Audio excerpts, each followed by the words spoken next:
Welcome to the Rob-See-Co Field Ready Podcast with your host, Jim Robinson. Hello and welcome back to the Rob-See-Co Field Ready Podcast. I'm your host, Jim Robinson. And in today's episode, we're going to talk about the knee-high by the 4th of July ism, as well as a couple of other isms in corn. And to kind of kick things off, we actually have two guests today. Our first guest, Brenda Christensen, the marketing manager here at Rob-See-Co, is going to tell us just a little bit about growing up with her dad and knee-high by the 4th of July. Welcome, Brenda. Thanks, Jim. Good to be here. Gosh, knee-high by the 4th of July brings back so many great memories with my dad. He grew up on a farm in northwestern Iowa, and when we were traveling, going back to see family, we would always drive by the fields, and he would ask us, "Girls, what does it look like? How does the corn look?" And immediately all three of us would pipe up and yell, "Knee-high by the 4th of July." And he'd say, "That's right. That's how you know that the corn's growing well." And that was always just such a great memory for us. It always makes me think of it when I'm driving around cornfields today. Makes me think of him and think about the days back when we used to travel everywhere by car. But it always was a really special connection for me. Absolutely. I talked to a lot of people, and I've heard that story a number of times in various iterations of growing up and being in the back seat of their parents' car, talking about knee-high by the 4th of July. But what we want to answer today is that still relevant today? Where did it come from? And can we learn more about that phrase?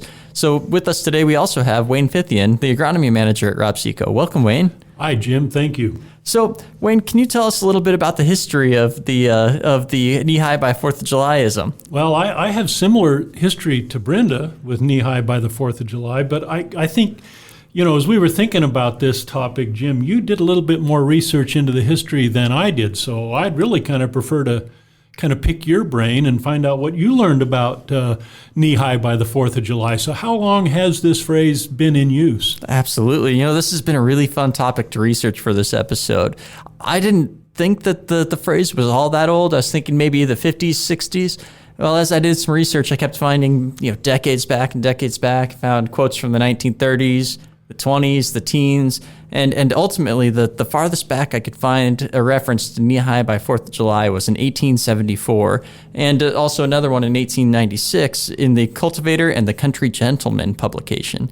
The quote, the kind of that best encapsulated the phrase was, "Knee-high by the 4th of July, as it is said, good corn should be." That's pretty neat, Jim. So, how about through time? Did the inference of knee-high by the 4th of July change much in what you found?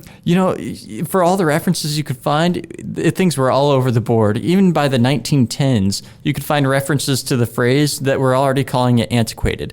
That's over 100 years ago from 2020 today. Back in 1912, in an edition of The Prairie Farmer, they reference the phrase and say that basically there's corn over our shoulders by the beginning of July, let alone knee-high. But, as you look through the 1910s and 1930s, there were a whole mixture of statements calling out the phrase, and they're calling it anywhere from outdated to being extremely irrelevant, where in some publications they were bemoaning 6-inch corn on the 4th of July. So why was this phrase important? How did it really catch on and stay? There are a number of different theories as to why this phrase has actually caught on and what it is that made it catch on. Some of the most important indicators that we've been able to find are people that reference, if you have knee-high by the 4th of July corn, it's an indicator of high yields for that year. Others indicate, and this is probably the original reference to the phrase, that you have a reduced chance of crop failure. So in the 1874 issue of the Cultivator and the Country Gentleman, they state that if there is a good stand and clear field, and the stalks are up knee-high by the 4th of July, 90% of the risk and danger of a crop failure has been overcome. We've also seen, and this is probably actually still relevant today to some degree, a lot of references to the fact that if you have knee-high corn by the 4th of July, you're at a much reduced chance of a killing frost before the end of the season, that you're going to get mature corn for that year. And corn, that's kind of as integral to the American fabric as baseball, right? And I understand you even found a reference that connected the 4th of July and baseball. We found a reference that correlated the two between knee-high and the 4th of July and baseball. In the American Lumberman, in their 1923 issue, They said that knee-high by the 4th of July, and then the corn is laid by, and everyone has more time to give to baseball. That's pretty good. So it's more than just our family connections. It's baseball. It's apple pie, it's starting to sound like, right? Exactly. And, the phrase itself is just really catchy. That really helps a phrase like this perdure over time. That rhyme to it and how it sticks in your mind. You're going to remember it every 4th of July.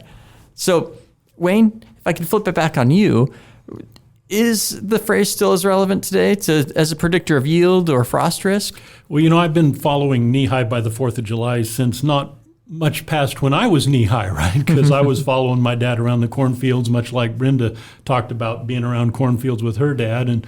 And I guess what I would say is that knee-high by the 4th of July in my career watching corn has not been a good predictor of yield.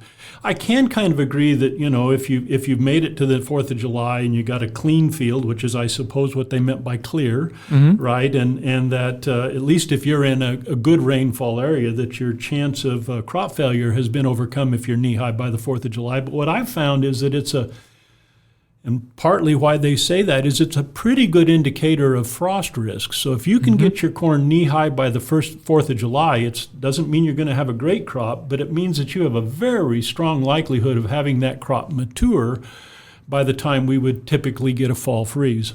Oh, for sure. And we all know what can happen, especially from 2019 with having risk of frost for late planted corn. There's plenty of corn in 2019 that was planted right around the 4th of July in the Corn Belt, and particularly the northern Corn Belt.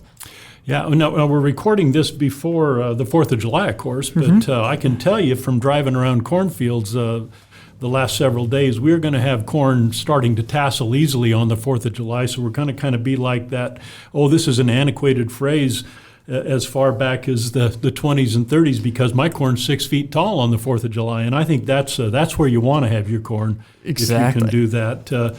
So I think you're right. It was really good last year to be able to tell people who, because of the spring of 19 and all that rainfall, weren't able to get their crop planted timely, that as long as it was knee-high by the 4th of July, they had a good chance of having mature crop before the freeze came. But I think there is if I could say, kind of a cornucopia of isms like knee-high by the 4th of July that have to do with corn. And so let's talk about a few of those. Absolutely. We looked through a whole bunch of these in coming up with this episode. We've seen things such as tassels as high as an elephant's ear. And I know when I first came to the Midwest, because I'm a Colorado boy, and I moved to Omaha area and started to work with farmers in Iowa and Minnesota and the Dakotas, and one of the things I learned was it's time to plant corn when bur oak leaves are the size of a squirrel's ear. Or I had another guy tell me in Minnesota that when you can drop your trousers and sit comfortably on the ground, it's time to plant corn. I hear that if you listen, you can hear the corn grow this time of year. I pointed that out on a bicycle ride yesterday. I asked Linda, I said, can you hear that corn growing? It's that time of year when you should be able to hear it grow. And then I've always heard from, as long as I can remember back, well, it's good to stress the corn this time of year in order to get the roots to grow down. And I always struggled with that one, because roots will grow deep unless the soil is either too dry, too wet, or too compacted to support root growth. So it doesn't take a drought to get those corn roots to grow deep. It's going to do it anyway. Exactly. And you can tell the concern that farmers have had over the years with frost risk when you look at 6 weeks to a frost when the cicada sings. Yeah. Yeah, I like that one particularly. I don't know that I've ever known it to work really well, but I sure have had a lot of farmers say, I can hear the cicadas today. We're only 6 weeks from a frost. I think that's more true the further west and north you go and the closer you get to a late September freeze date rather than, for example, here in Omaha with an early October freeze date. I think you're right. Yeah, so basically, through our research and kind of anecdotally with what we've grown up with, knee-high by the 4th of July is a much older phrase than I think any of us really realized, dating back to at least 1874, if not prior to that date itself. Basically, it was a predictor at the times of an indicator of, are you going to beat a frost to get high yields? do you have a reduced chance of crop failure? And that's probably mostly true the farther east you go versus the farther west, where you may run into hail that could take out a crop otherwise. And that it's associated itself with America's favorite pastime, with baseball. And to be honest, there's a big reason that phrase is probably stuck around, because it's really catchy, particularly with kids. And as you get to the 4th of July each year, it creates a lot of really fun memories for those kids and their farmer parents. All I can say, Jim, is all of these phrases, these isms, they present a complicated maze of meanings, don't they? And I'm just wondering if there's a kernel of truth to any of it. There's also a chance they could just be a cornucopia of sayings. Yeah, well, I think the best one I heard was, all I can say is, corn will teach you should you take the time to pull back the husks, and be willing to open your ears. Well, thank you so much for joining us, Wayne and Brenda. This has been a fun episode to record. And as always, be sure to tune in on the 1st and 15th of every month for new episodes. And until then, stay field ready. Thanks for tuning in to this episode of the Rob-See-Co Field Ready Podcast. Join us next time to be field ready. A Parkville Media Production.